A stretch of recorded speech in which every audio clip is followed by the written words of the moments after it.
Projectile motion is also very commonly seen when we talk about the quadratic equations. The height is given by -16 times the time squared plus the initial velocity times time. So we're talking about if you throw a ball up into the air, the height is going to be dependent upon the time.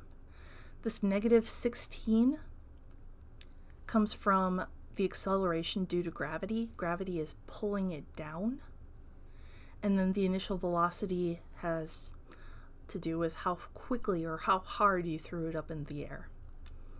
So let's take a look at problem 14.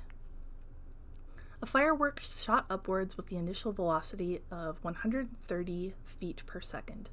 How many seconds will it take to reach a height of 260 feet, round to the nearest tenth of a second? So we want the height to be 260. That is equal to the acceleration due to gravity times time squared, plus the initial velocity, which was 130 feet per second, times time.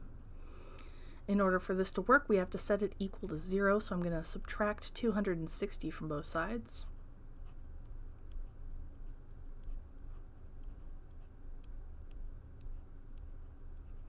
It's telling us to round to the nearest tenth of a second.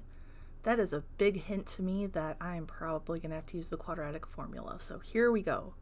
-130 plus or minus the square root of 130 minus 4 times -16 times a -260.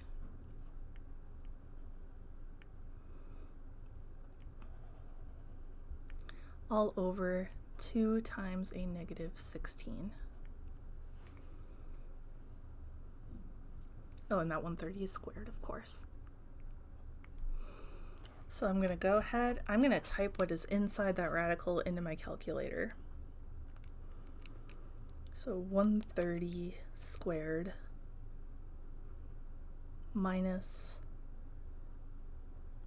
4 times a -16 times a -260. And I get minus 130 plus or minus 16.12 all over -32. So we're going to have a plus, we're going to have a minus.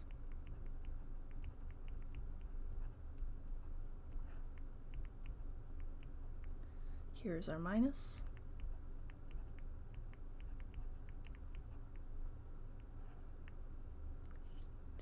-12, -32.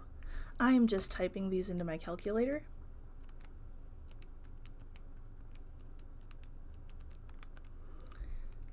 And I'm getting a time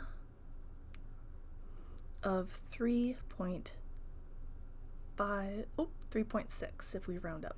So this is 3.6. But we also have a second time.